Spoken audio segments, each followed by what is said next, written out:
more than 100 unique styles of beer, each with their own set of ingredients, process, guidelines, history, and experience.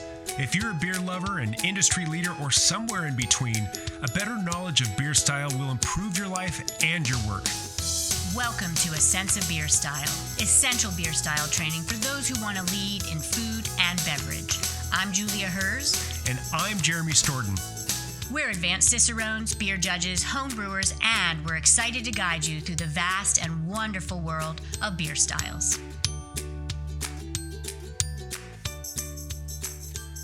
Well, welcome back to A Sense of Beer Style. This one is a little bit exciting for me because this is a beer style that, frankly, has been hard for me to find for years. So hard, in fact, that I reached out to a importer to say, "Hey, we need to try this beer," and they obliged. So thank you very much to Be United for sending this to us to explore. I just got to give a little gratitude there. But let's talk about the Dunkles Bock or the Dunkles Bock. This is, as Julia's pouring it, I can't wait to open mine. This is a beer that originates from the north of Germany in a town called Einbeck. And if that sounds familiar for any of you German beer fans, when we start talking about the term Bock, Bock is a type of beer. Bock also means ram, and it's also kind of a derivative or a corruption, whatever you want to call it, of the town Einbeck. So it was kind of like, if you were in the know, then you knew. So that's really where the Bock comes from. And I always think of, Bock meaning ram. Here in the United States where we are, we think of like that truck, Ram Tough. When it comes to beer, I think of Bock as ram strong. And so this really started out as just a kind of a stronger beer. It wasn't quite a Doppelbock. We'll talk about that in another episode. But it is a little bit stronger. It is a little bit richer because you have more malt to create that alcohol. And this is also one of those beers that is just deeply elegant, deeply malt driven. But we'll talk about that more as we get into the ingredients. Julia, tell us, please, about the ingredients in this Bock, and then I will open up my beer. Sounds good. And what Jeremy's going to show you that I've already got in my glass, the Einbecker Bock Dunkel, is exactly what we're gracious to be drinking. And so the classic ingredients that get us to this gorgeous beer really is Munich and Vienna malts. So no surprise there. German approach. Munich and Vienna malts really sneak their way into so many of the German beer styles. And maybe once in a while, depending on who's brewing it, a tiny hint of roasted malts for color adjustment. And then you've got continental European hops, very straightforward, and clean lager yeast. That's the easy peasy way to say what's been used for the brewing of this. You've also got some brewing technique that's awesome and really helpful. The decoction mashing, which is a classic German technique of pulling off a portion of the beer that's boiling it more, concentrating it more, and then adding it back, sometimes a third to a half of the beer. The Germans taught us this technique, and what it does is it develops even richer malt essence. So I would love to know, though, Jeremy, since you just poured that, like, how you feeling? What are you smelling in the glass? And what are you seeing, too? Let's get to appearance before we go to aroma. Yeah, so I'm staring at this thing. Of course, keep in mind, if you're listening to this, then we'll just describe it for you. If you're watching this, it's going to look darker on the screen, and that's just the physics of lighting, But what I'm looking at is this slightly copper, slightly darker than copper, kind of a hint of garnet a hint of garnet color, but it's just this deep, rich copper amber that is just absolutely beautiful. The clarity in this is very good. It's not quite brilliant. I'm not going to commit to being able to read through this glass, but pretty darn close. And despite how I poured this a little bit more gingerly than I probably should have, so the head did not persist.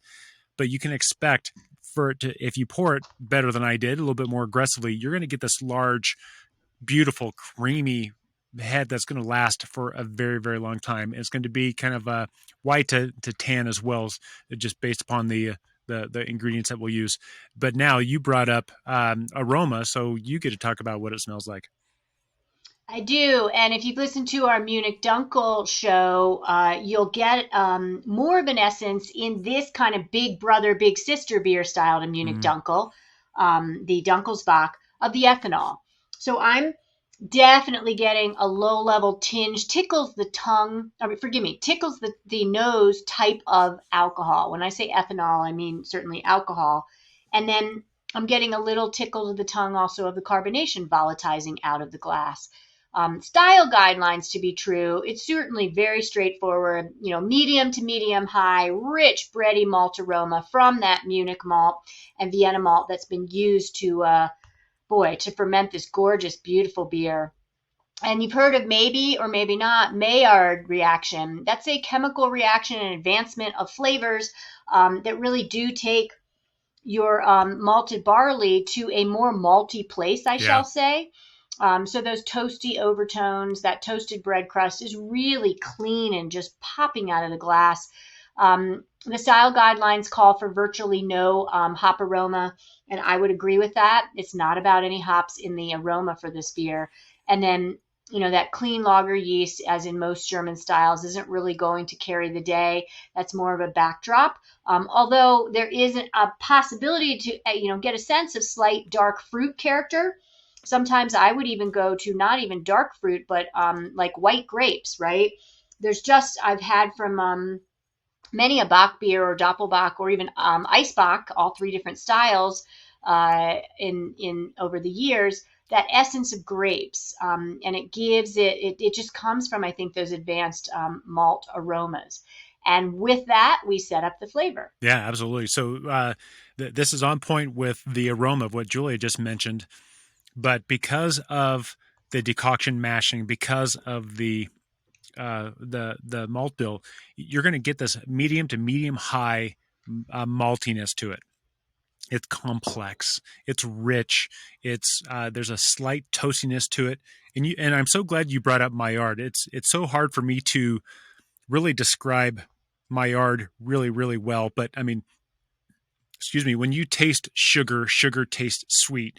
When you taste something that's been burnt, it tastes burnt. If you cook, for example, garlic, if you cook garlic too long, it gets burnt and acrid. That's not what Maillard is. Maillard is this deepening and an enrichening of these, coaxing these sweet flavors as it gets darker as well. And it's just a glorious thing to behold. This is riddled with Maillard flavor and Maillard character. Let's do a prep episode on it, as a matter of fact. Yeah. That and melanoidins, right? The two concepts come up a lot when it comes to advancement of heat for flavor. So let's just put a pin in that and do a prep. Yeah, it's a different quality and different type of sweetness, and so if you're not very comfortable with those terms, you just kind of think about the difference between sugar and cotton candy. That just the flavor of it. That would be a good way to just kind of describe it on the fly. But you did mention some dark fruits. I'm not getting anything as bright and as refreshing as white grape, but I do expect, and I am getting out of this sample, something a little bit more along the lines of like dates, or not dark raisins, not the sun gold, but kind of like a medium kind of raisin flavor, but it's just real subtle and just kind of an undertone. But all of this is not to say that this is just a sweet bomb of something. It's definitely malt forward. But the bitterness is low, but everything is in balance. It keeps this from going too far to sweetness land. And even though it's a bigger beer, I do get a little bit of alcohol warming on this. It's well attenuated, so it has the impression of being big, but it's really not that big. It's well attenuated. It's like a medium dry. It's not something that's going to coat your tongue and hold on for days. But the things that we should not have in this beer is it should not be roasty. It should not be burnt. It should not be acrid. And it certainly should not be cloying. Everything should be in balance. And this is a beautiful beer, especially for malt heads like me. So that's the taste. Let's talk about feeling. I kind of alluded to that just a second ago. Yeah, on mouthfeel, again, that third triangle of flavor. You have Yeah. aromatic compounds, basic taste, and mouthfeel. That's your flavor, is a fusion of those three things, and mouthfeel really comes into play. I like Jeremy's eloquent way to emphasize that this beer shouldn't be cloying, yet the residual sugar is seductive, right? The Yeah. residual sugar brings you in. The residual sugar makes my mouth water a little bit. Cloying, if you just say the word sometimes, my mouth would water. It's the, you can have something so acidic that, and this beer is absolutely not acidic. I'm just trying to make the point. Suck on a lemon. There's your mouth watering, right? The same effect can happen when something's too sweet, right? You have a really rich candy bar. Oh my gosh, my mouth just watered saying that. So this beer piques the interest just a touch when I get the essence of mouthfeel to be a hint of sugary, a hint of sweet, but it is in balance. And so the mouthfeel, besides the bitterness balancing it, it's medium to medium full bodied. This is not a full bodied beer. That's really the point to make. And then you've got, moderate carbonation that helps also dry it out as part of the mouthfeel. I mentioned ethanol when talking about the aroma. And I would say that the aroma and flavor give you a sense of alcohol, and that warmth should be found in the mouthfeel, but not hot, right? Not singeing hot from alcohol. This is a smooth, silky, sultry beer, and the mouthfeel brings that home and really is a great example of that. You don't have anything harsh. You don't have that astringency from maybe adding a lot of hops, or maybe the malt wasn't added properly. There's really not a big sense of tannins to this beer. So to me, that's a good essence of what the beer shouldn't have in the mouthfeel. And that's my story. I'm sticking to it. Well, and this beer is a fantastic example of walking the tightrope of being bold and having a ton of character, and at the same time being exceptionally drinkable at the same time. And I think that's a testament to the style and a testament to the people who brew it well. But a great way of thinking. So right now we're talking about Dunkles Bock. So Dunkles meaning dark. So this beer, we can actually compare it to a Helles Bock, Helles being pale. So we're still talking about Bocks. This one's dark, that one's light. So it's a great way of thinking about it is, so obviously this is going to be darker. This is going to be richer with a little bit more of a darker, maltier flavor. And it's not going to, and frankly, it's not going to be quite as bitter as a Helles Bock. You may also know it as a Maibock, because a Maibock just really puts a little bit more emphasis in the hops. It's still a malt-driven style, but that has more hop balance in it than this one does. We can also compare this to a Doppelbock. Again, another Bock, but a Doppelbock meaning double. So this one's not going to be have as much alcohol. It's not going to be as malty and rich as a Doppelbock will be. Another one, just kind of looking at the color and about the strength, we can compare this to a Meriton.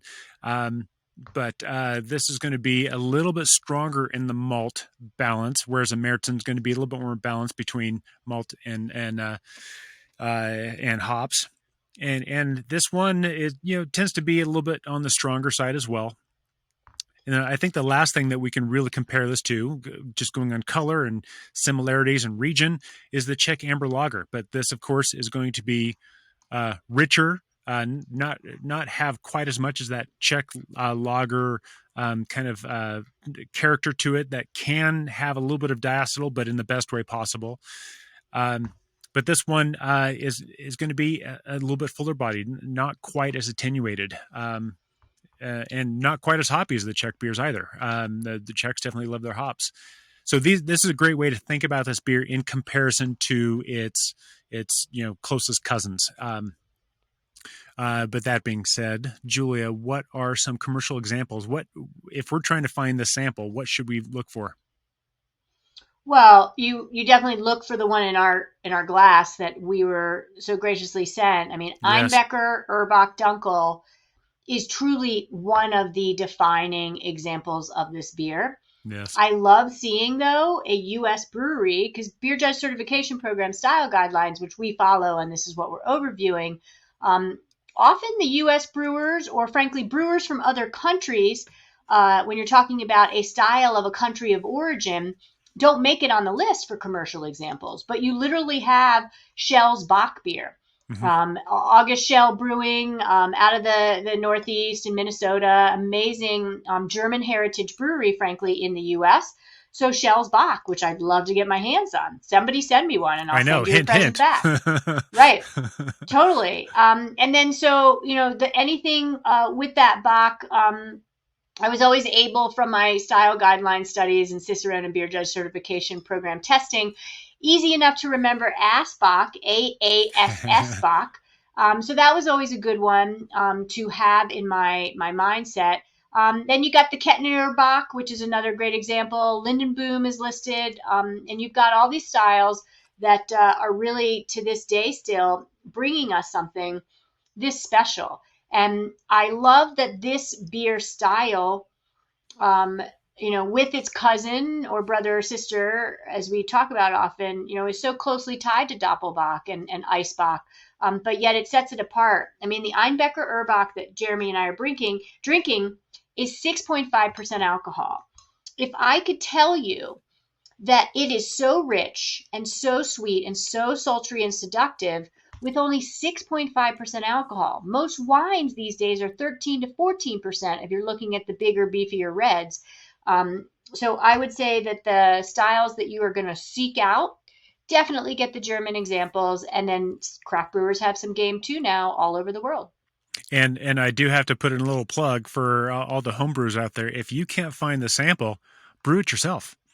This is a pretty accessible style. Granted, it is a lager, so you need to control the fermentation temperatures, but otherwise, I mean, shoot, this is a very accessible, drinkable style. So please go out and try and find one of those.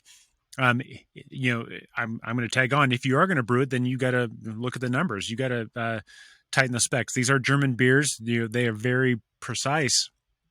What you're going to be looking at with your original gravity is in the ballpark of 1064 to 1072. Again, that's like a 0.008 spread. Really tight specs there, but that's going to end up giving you a 6.3 to 7.2 ABV. When I was studying these, I noticed that the Hellesbock and the Dunkles Bock were both like 6.3 to 7.2 or 7.3. It was really close. And so that just let me know that if I heard Bock without the Doppel in front of it or ice in front of it, I knew it was going to be 6.3 to 7.3 or 7.2. So it's like there's a little family pattern there. When we get to the final gravity, I'm going to go back to the gravities. When we get to the final gravity, you remember how we talked about in other episodes that if it's above 1010, we're going to start seeing more body. This one, this Dunkelbock is 1013 to 1019. It is almost to 1020. So you can expect to have some good body there. It is no longer a wispy beer. It's rich, it's deep, it's elegant, it's bold, it's brash, and surprisingly easy to drink. With the IBUs, kind of mentioned that the pattern that I see in a lot of the German, as I call them, the base beers, is 20 to 30. This one's 20 to 27, so it still follows suit. And we're talking about Dunkel, so we can expect 14, which is on the lighter side of copper, all the way to 22, which is on the lighter side of brown. And so when you think about the rule of tens and think about where this would fall, this is on the higher side of the second part of the tens. And so you know it's going to be a little bit darker. But these are vital stats that you can use as clues to help you understand this beer and the type of experience you're about to have. And if you're going to take a test like we've done, you may see these numbers on a page and they say, go, what's the style? And so using those little clues of 6.3 to 7.2 and SRM, you can really fine tune to exactly which beer this is. Actually, surprisingly pretty easily. So that's my note on vital stats. Let's talk about glassware. Julia, you get to talk about glassware because I'm not using the proper glass for this, but I have a reason for it. I'll talk about it in a minute. Well, I think that's okay, and I'll talk about serving temperature too, Jeremy. Yeah. There's no harm, no foul. It's beer, people. Keep it fun, and use what's on hand to enjoy it. And then maybe if you're really gonna, go to the depths of it, seek out that true, authentic glassware.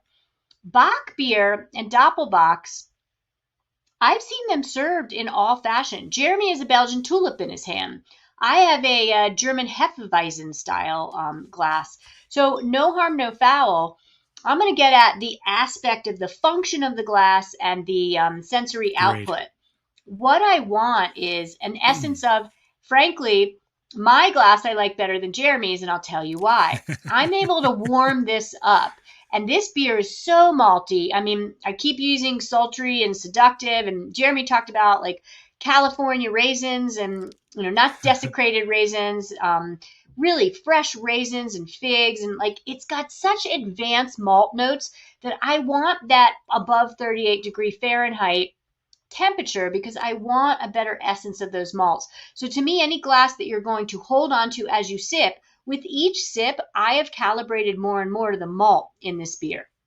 So that's go with whatever glass, but go with the glass for this style that you can hold it in your hand and serve it about 45 degrees, 40 degree Fahrenheit, and you're truly going to have a different experience, right? Yeah. Yep. And, Julia, anything you can do, I can do half as good. So with I would expect, if this were served in a brewery, I would expect something along the lines of a Willie Becker. This 6%, up to 7%. So it's on the higher side of average and normal, but it's not super strong. I opted for my Belgian tulip because, one, if I don't want to warm it up, I can hold it by the stem. If I do want to warm it up, I can hold it by the bowl.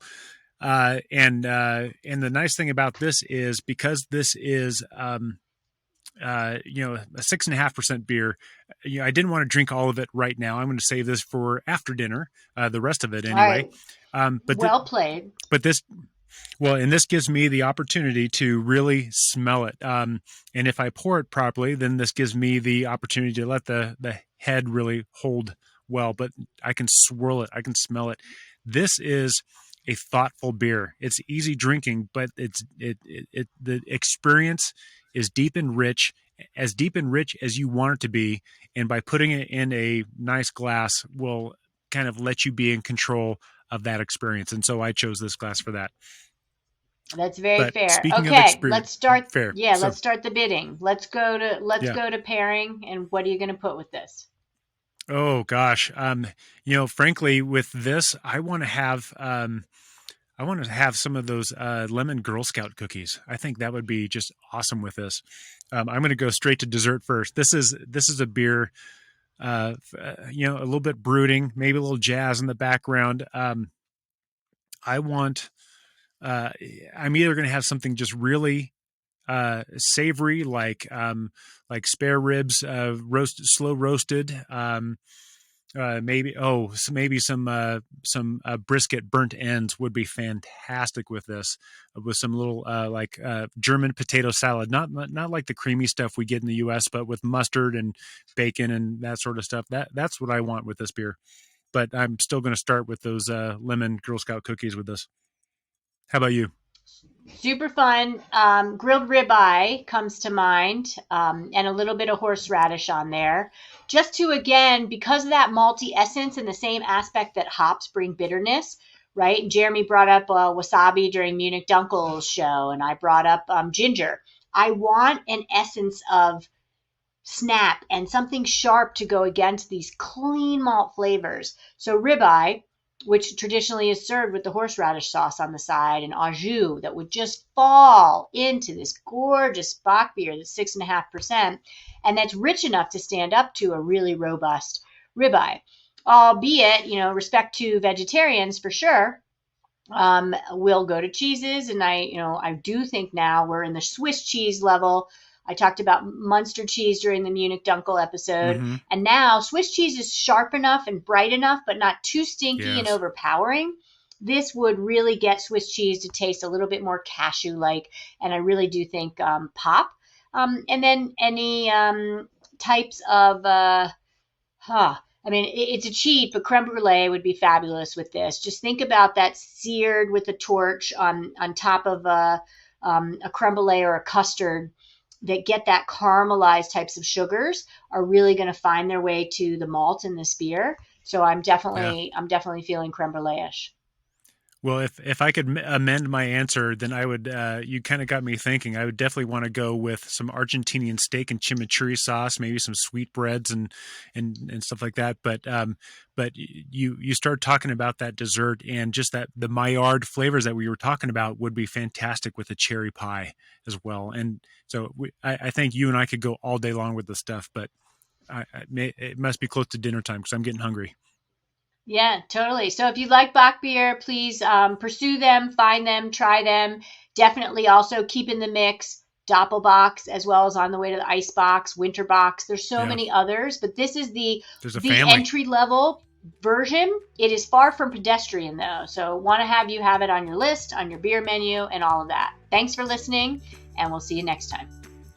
Prost. Prost. Thank you for listening to A Sense of Beer Style, the essential beer style training for those who want to lead in food and beverage. With advanced Cicerones, me, Julia, and me, Jeremy. Tune into the next episode as we continue exploring the world of beer styles and what to make of them. We encourage you to listen to the prepisodes to build your foundation and better understand beer styles. And before the next episode, I'd like to ask you to review the show and let us know what you'd like featured in upcoming episodes. Until next time, here's to you and your sense of beer style. Thank you for listening. Cheers.